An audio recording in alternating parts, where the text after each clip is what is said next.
Good morning. This is Wayne Viener along with Freddy from Boca. We're doing the post-game radio show, the radio show after the radio show. Freddy, it's a great day to be both a Terp and an Oriole and a Washington National. But then last night, I'm not sure what happened with the Wizards. Did you watch any of that game? I put it on early. They were down by 20. I went back to it a few minutes later. They're down by 30. And I said, good night. One of those games, you just get blown out. I mean, Atlanta, one of the better teams in the league, best record, blown out at home playing Toronto last night. So it happens. It does, but I just wonder how good the Wizards really are. They built up a decent record against statistically inferior competition early on, and people thought they'd be an Eastern contender. But as of late, last night they fell to fifth in the East, and I'm starting to worry that there's something missing. It's probably a second dynamic scorer. I was hoping that they would sign Ray Allen, who's a great outside shooter and still always played about 30 years. The former Jesus Shuttlesworth is a terrific shooter and a great money player. But he hasn't found anybody as a Beal's injury probably set him back a little bit. It's a long season. I don't put much into it. Just a few weeks, maybe 10 days ago, the Caps were sitting around 8th, and now they're 2 points out there. They played tonight. I think they're 5 points behind, or 3 points behind the Islanders. Yeah, the Islanders look fantastic. I think this is the last season the Islanders play in Uniondale, New York, where they've been since they got started. I think they moved to Brooklyn next year. I believe so. It's a good going-away present to suddenly be first. I remember when they had Billy Smith in goal and the way-back time machine, and they had, was it Trottier? Mike Bossy. They had one of the suitors. They had a couple kids of Morrow off the Olympics, and they won 4 championships. Yeah, back in, 1978, around there, right before Gretzky got greater, at the beginning of the Gretzky era. And then it became Edmonton, then took over as the dynasty team. Well, that's been a long time. Long time for the Isle fans, so. Yeah. That's good for hockey. So it looks like Wieters is going to come back and be the Orioles catcher. But I read the Baltimore Sun this morning. The Orioles also have 4 other catchers, including Caleb Josephs, another kid named LeVarn Way, who I recognized from a brief major league career.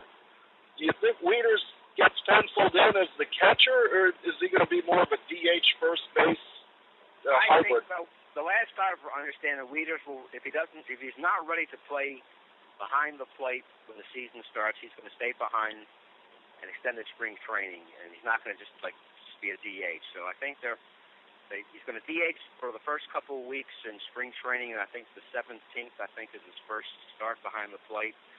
But he will not be a DH until I can play catcher at first if he's not ready right away. So last I've read in Rocco Lacco's column on MassonSports.com. We talked, probably was last summer when he hurt his elbow, about guys who had moved from catcher to another position, and that doesn't always work out the way you think it would, because 20 home runs and 80 RBIs from a catcher is top-flight stuff, but as a first baseman or a DH, it's middle of the road. And I think you used Mauer with the Twins as an example of somebody who, if he still had the numbers he had playing first base for the Twins as a catcher, he'd probably be an all-star, but it was middle to low for first baseman, and because it's hard to get a home run hitting catcher, the Twins had paid him a fortune, and I'm afraid the Orioles might be in that position with Wieters. Do you think that point of view has any validity?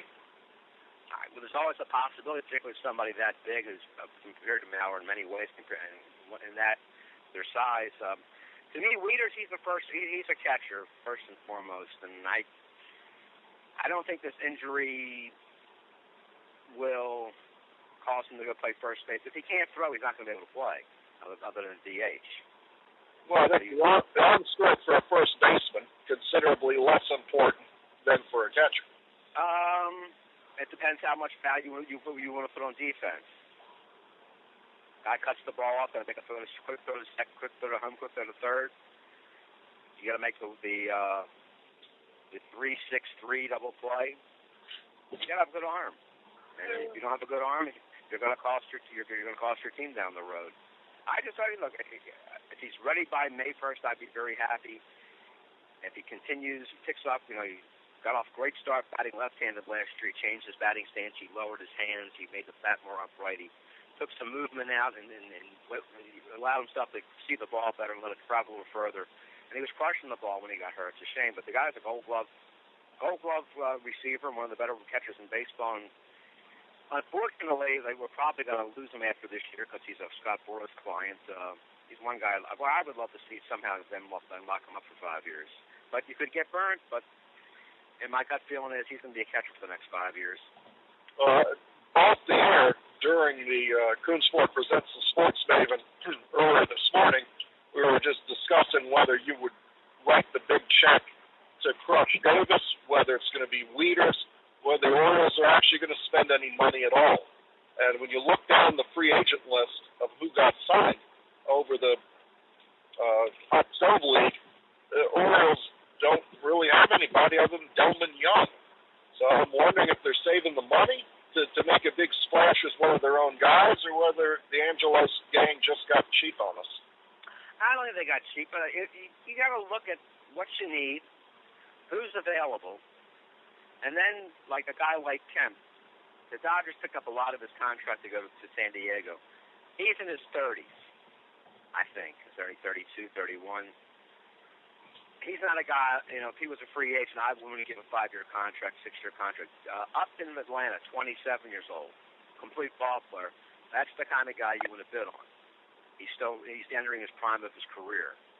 So you got to pick and choose who you want to go after. Baseball is flush with money, and these contracts aren't going to get any smaller. I know the Orioles have tried to sign Wieters to an extension, tried to sign Davis to an extension. But with Boras, it's very, very rare that his clients sign extensions. They go to free agency, and they test the waters, and they go from there. Well, as far as Davis goes, in my mind, the jury's a little bit out.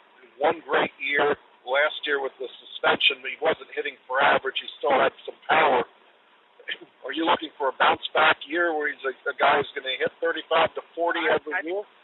Well, first, that's 35 to 40. It's a possibility. There's very few power hitters in baseball. But don't forget, his first full year just getting at regular at-bats was when he first came to the Orioles in 2012.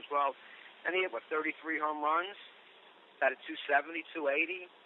Yeah, that was the year. Following year, he had a monster year. He's a Gold Glove caliber first baseman. He had problems last year. Problems with his oblique. Problem with not taking the truck for his condition. And I expect him to bounce back. I think he's a baseball player. Don't forget, he played right field. He pitched. He pitched 2 innings and won a ball game. The last guy I remember who pitched a couple innings was Canseco when he blew out his elbow, but that's back in the 80s. The first baseman that the Orioles were really high on, is his last name Walker?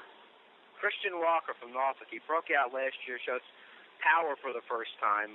Supposedly still improving at first base. Needs to get better defensively. He came up last year for a cup of coffee. I mean, he hit the ball pretty hard at one time. I remember watching him bat. He probably would be a prime candidate for next year if Davis left. But Steve Pearce is a possibility. He's a free agent. So if the Orioles can possibly, get to him before things unravel and everybody takes off and starts talking to their teams, maybe get an extension with him. Extension with him, though, he's 28, 29, 30 years old, first half good year in baseball. Hard to gamble on a guy 1.5 a year, but if he starts off the first half and plays well, if I'm the Orioles, I'm looking maybe to extend the guy 3 years. He likes it here, and he'd be an excellent first baseman. He showed a lot of ability around first base with the glove last year when he played. Well, I like the flexibility in having guys who play first base, left field, right field, DH, that you can move parts around like the Orioles of old with Earl Weaver and all those guys who played left field like Wallenstein, Ayala. I remember Jim Dwyer, Terry Crowley. They could put guys anywhere. and it always worked. And when you got the late innings of games, that became really important and a big advantage to the Orioles. So I like the flexibility. By the way, you are listed to the after show for the SportsMaven this Saturday morning and every Saturday morning, heard on 1300 CBS Sports Radio in Baltimore. So you were saying? I would give you one guy to look out for, a guy I'm advocating for right field, which is still a position open. His name is Dario Alvarez. He's 26. He came from Cuba a couple of years ago. He played about 30, 40 games in the rookie league or the low minors 2 years ago. But basically, he was out of baseball for 2 years. He played last year between Bowie and Norfolk. In 130 games, had 160 hits, including 44 doubles, 17 home runs, 87 RBIs, batted around 300. And reportedly has the best arm in the organization. That was even when Nick Markakis was on the team. So I think he's the kind of guy that could do pretty well if he has a good spring training. I think he could be at least not the starting right fielder, a platoon right fielder with Snyder, the guy they picked up from Pittsburgh. And closing in on the Orioles, what's going on with the general manager position between the Orioles and the Blue Jays and all that mess? I still think the situation's exactly where it was a month ago and 2 months ago. It's just now that, for the time being, they have not decided on compensation. The Orioles were looking for a couple of guys that were drafted in the first round last year and deemed too much by Toronto. So I think eventually that they will revisit this and a deal will be made. Do you think that Duquette will stay with the Orioles for this season or is he out the door? I'm sorry, the phone broke up a little. Can you repeat that, please? Do you think that Duquette's going to stay with the Orioles for the 2015 season, or is this something that's going to happen before the year gets going? I think maybe a lot this may deal with how the season progresses. If both teams are fighting for the pennant, nothing's going to change. If both teams are out or one team is out, particularly if the Orioles are out, then they might say, let's talk. But he wants the job. They want him. It's a promotion for him. It's a dream job for him. It's the best job you could have in management in baseball. And though I wouldn't question his ethics, his morals, or his hard work for the Orioles, if he wants to be somewhere else, let him go. I agree with you. I'm going to give you a brief weather update, and then we'll close out the post-game show here talking Terps football. It is 18 degrees and snowing where I am. I understand it's about 70 and sunny where you are. It will be in the 70s today. It was probably, I'm going to guess in the high 50s, early 60s right now. But it'll go up to 70s and 57 for the low tonight, and around 80 tomorrow. And the rest of the week looks about 78 to 80 during the day and low 60s at night. It's brutal. Someone's got to live here. Somebody's got to do it, and I thank you for taking one for the Terp Talk team and putting up with those horrible conditions. Maryland had a bit of news, not really front-page stuff unless you really follow the Terps. Defensive coordinator Brian Stewart and Randy Edsall parted company on Thursday about 6 p.m. and an unexpected move.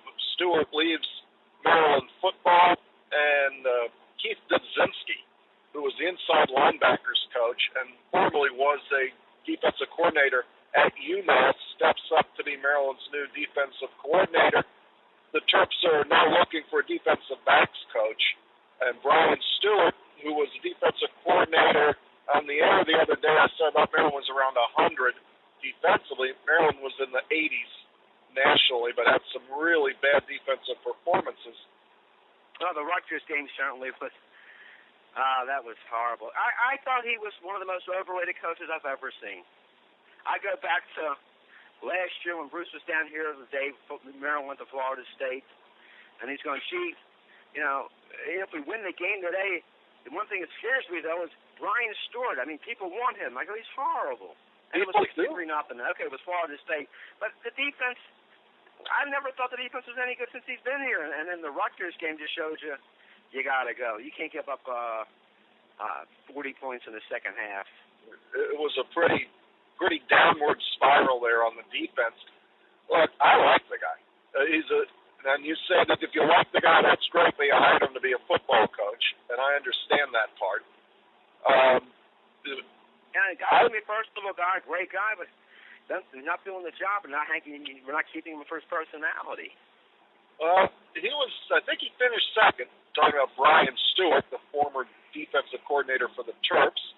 He finished second in the Tulsa head coaching sweepstakes. I don't remember who they hired. I know they didn't hire Brian Stewart. I was just surprised that to me, for a football thing, on a random Thursday night in the middle of February, you fire a defensive coordinator, although they say they parted ways, so you got the nuances of the English language, what really happened. It sounds like somebody got fired. It does. Well, he doesn't work there anymore. However it happened. Now, he's a 3-4 guy. A lot of people who know defensive football more than I do, deeper depth on that, say that the Big Ten is certainly a 4-3 league. It's not a place for a 3-4. The offensive lines are too big. They get on your linebackers and you can't make plays.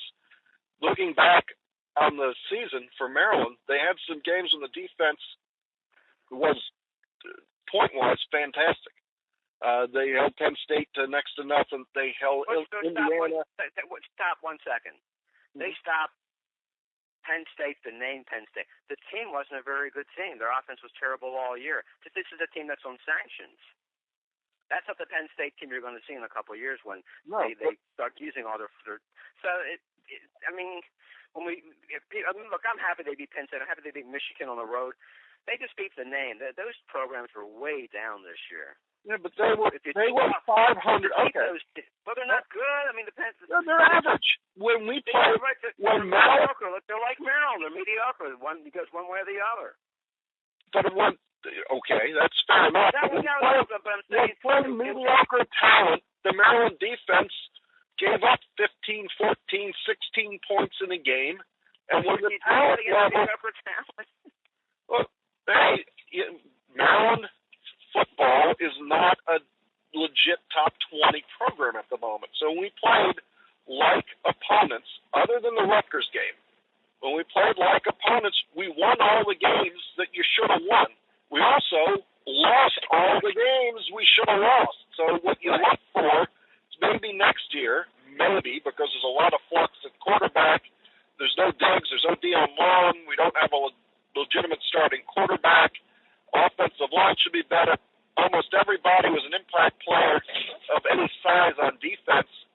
Their eligibility was used up, so there's going to be a lot of new guys coming in on defense for the bigs. You still have Will Likely. You still have the safeties.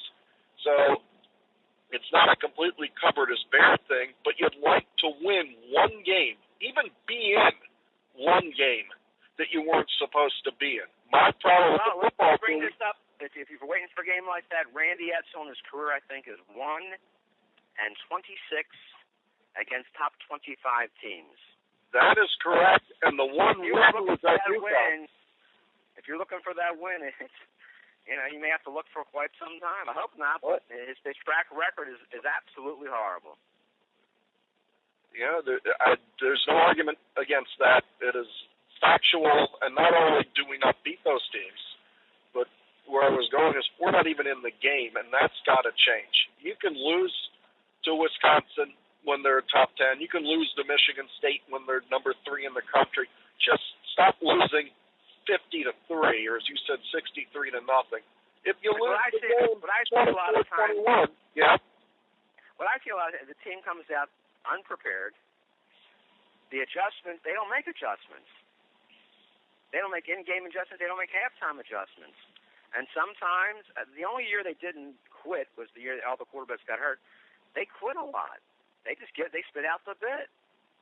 Well, I'm not sure if I'd use the word quit. I will certainly agree with they don't do anything different. There's a couple of these games, like the Wisconsin game, we were at Camp Randall Stadium. We got down. It didn't seem like many things were changed to try and get back in the game. It was almost a case of let's get the clock run down, get this over with, and we'll do this again next week. And I would just rather, however we do it, I'd rather have Maryland be in some of these games against the top competition. But the biggest thing coming up for Maryland, in my mind, of course, you got to win the games, but this recruiting class that's coming up could be the game changer. I think even if the team ends up with 4, 5, 6 wins, maybe doesn't make a bowl or doesn't get in the bowl they want to get into, as long as it's good enough to be solid with this huge crop of local talent, then we can look forward to brighter times in College Park. So with that, I want to thank Freddy from Boca and his gorgeous weather for joining us in the... One last comment. Do you have time for one last comment? Sure. Talking about recruiting, the 2009 year, Maryland, I think, had 26 recruits. 14 wound up playing, or 12. It's 12 or 14, so it's about half. Because the other half, a couple of kids got hurt, a couple of kids transferred, and then from that group, a couple did really well, and a couple did contributed, and a couple did nothing. The next year, in 2010, I think we had like 24 recruits, and 12 made the team, so to speak, and the other 12 disappeared. So the numbers that of recruits, like 18 this year, on average, half will be on the team, so to speak, in a couple of years. And from that group, you need to get 3, 4, 5 guys that are really, really, solid regulars. And then if you can build 2, 3 years in a row with good recruiting, where you can stock on 6, 7 guys that are really, really good, you can build a nice program. But if you're getting 18 guys and 9 are making it, but only 2 are doing well, and 2 are like sporadically playing, and 2 are doing special teams, you can never build up the depth and compete against these teams, I don't think. So the recruiting has to. They got to be better. It's better coaching, I guess, because I would guess most schools, half the kids don't wind up on the team. I think that is an accurate portrayal. The difference between what you just outlined and where Maryland really wanted to be for the class that just signed a couple of weeks ago is that we only targeted 24 recruits. 18 of them signed as Terps. These are guys that fit the character mold that Randy wants. Of the 18, 17 of them have won academic honors. 15 of them were the team captain. These are young men that seem to be the type that you're going to get 15 of them to stay for the 4 years, and a couple of them are legit 4-star guys that you really want to build your offensive line around. And I think that Randy's point was that he wasn't just going to go give out other scholarships to get the numbers up. He wanted kids who are going to be here. So maybe we have to be, there is a plan. Maybe the plan's going to work. At this point, somewhat hopeful that we're getting the right kids to compete. When you bring in the Under Armour Center 2 or 3 years from now, though there's some that say, call me when somebody puts a shovel in the ground, I'll believe it then. But when you add the Under Armour Center, and if we can continue to do what you just said about getting out of each class, if you get 3 or 4 or 5-star kids that actually play, you're really going to have something down the road. I'm all in for that. I'm hope that we can build a program that we can rely on that has the size and look of a Big Ten team, and I know it's going to take a couple years. I think that they offer a lot to a recruit. They're on the East Coast, which is nice, just outside an urban center, Washington, D.C. A lot of these kids are Midwestern kids you're recruiting, or kids, if they're smart, they recruit down south in Florida because there's great athletes in Florida, great athletes in Texas. You have 3 airports, so it's easy to get in and out of the place. It's a beautiful campus, and I think because they're near a big city, you look at Big Ten schools, they're all college towns except for Northwestern. Right. It's hard to build a winner in an urban center. Very few teams in college football are any good that are in a city. There's Southern Cal and UCLA and not many others. I mean, Northwestern's had problems. DePaul in basketball, way back with Ray Meyer, had some strong teams, but they're having problems. St. John's finally, started making strides after several years down in New York in basketball. Rutgers has never been a great football program, and they've had some decent basketball teams, but it's nothing special. Difficult. Detroit, UD probably has never been the same since Dick Vitale left there. And I don't think they were the same when Dick Vitale was there, but Dave Porsche was there, but You're right. It's hard for Miami. Nice basketball program. They have a nice arena on campus now, but football, they're not like anywhere like they used to be with the dominant, particularly recruiting in all of South Florida. It's hard, but so. But we're going to try and pull off the miracle here. We'll see what, as Bruce always says, we'll see what happens. There's nothing else we can do. I hope it works, because this is I think Maryland's a sleeping giant. I think the fan base is here. You just have to give them something to root for. And for me, on this snowy Saturday morning, and Freddie, fighting off that sunshine, it's tough sunshine down there in Florida. This has been more sunscreen, please. Thank you. This has been the SportsMaven post-game show this Saturday morning in snowy February. Freddie, thanks for joining us. Wayne, my pleasure. Drive safely and stay warm. We're trying. For Bruce Posner, this has been Wayne Viener for a Baltimore-based crew on 1300 CBS Sports Radio in Baltimore. Good morning. We hit Terminus!